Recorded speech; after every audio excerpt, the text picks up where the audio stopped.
दमाणीनगर परिसराला जोडणारा ब्रिटिशकालीन रेल्वे पूल 14 डिसेंबर रोजी रेल्वे प्रशासनाकडून पाडण्यात येणार असल्याने 14 डिसेंबरपासून या पुलावरील वाहतूक पूर्णपणे बंद करण्यात येणार आहे। या पार्श्वभूमीवर वाहतूक विस्कळीत होऊ नये म्हणून शहर वाहतूक नियंत्रण शाखा व महापालिका प्रशासनाने पर्यायी मार्गांची घोषणा केली आहे। पालिका प्रशासनाने यापैकी एक मार्ग म्हणजे छत्रपती शिवाजी महाराज चौक ते निराळे वस्तीपासून खमितकर अपार्टमेंट कडून दमाणीनगर आणि आमराईसाठी हा पर्यायी मार्ग म्हणून उपलब्ध करून दिला आहे। या रस्त्यावर इतर व्यापारी व वाहन दुरुस्ती करणारे खोके अधिक आहेत। यामुळे तांत्रिकदृष्ट्या गंभीर वाहतूक कोंडीचा धोका निर्माण होण्याची शक्यता वर्तवली जात आहे। विशेषतः ऑटोमोबाईल स्पेअर पार्ट दुकाने आणि गॅरेज समोर ग्राहकांची वाहने रस्त्यावर उभी राहिल्याने मार्ग प्रभावित होत असून 8 ते 10 फुटांनी रस्ता कमी होत आहे। त्यामुळे सिंगल लेन मोडमध्ये वाहने सरकावी लागत आहेत। अशीच परिस्थिती कायम राहिल्यास पीक अवर्समध्ये वाहतूक पूर्णपणे ठप्प होण्याची शक्यता व्यक्त केली जात आहे।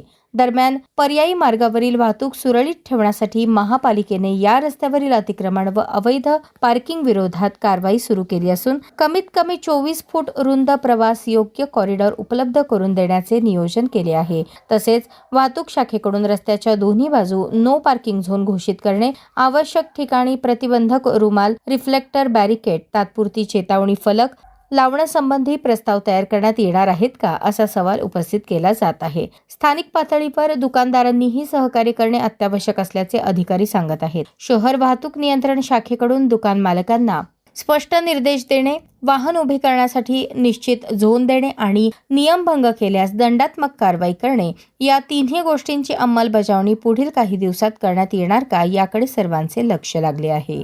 माननीय आयुक्त यांच्या आदेशानुसार शेटे वस्तीचे खालचा ब्रिज, शेटे वस्तीच्या खालचा ब्रिज त्यापासून सकाळी 11 वाजल्यापासून पर्यायी व्यवस्था करण्यात आलेला मार्ग आहे। त्या मार्गाच्या अनुषंगाने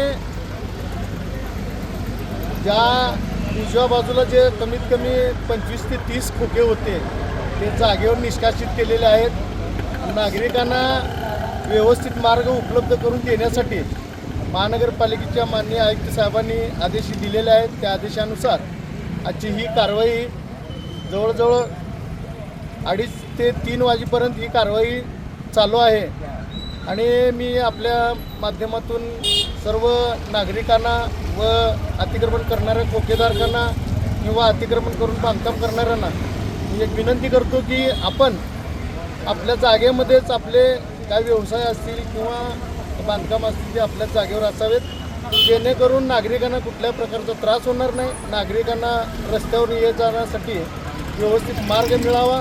त्यासाठी जी आजची जी माननीय आयुक्त साहेबांच्या आदेशानुसार जी कारवाई करण्यात आलेली आहे त्या कारवाईच्या मागचा हाच येतो आहे की नागरिकांना उपलब्ध सेवा करून देणे, वाहतुकीला अडचण होणार नाही, त्या दृष्टीने आजची कारवाई करण्यात आलेली आहे। पूल पाडकामादरम्यान रेल्वे विभागाच्या सुरक्षा मानकांनुसार ब्लॉक पिरियड, यंत्रसामग्रीची तैनाती तसेच परिसरातील रहदारीचे डायव्हर्जन मॅपिंग यावरही काम सुरू आहे। नागरिकांनी प्रशासनाने दिलेल्या पर्यायी मार्गांचा वापर करताना वाहतूक पोलिसांच्या सूचनांचे पालन करावे असे आवाहन करण्यात आले आहे।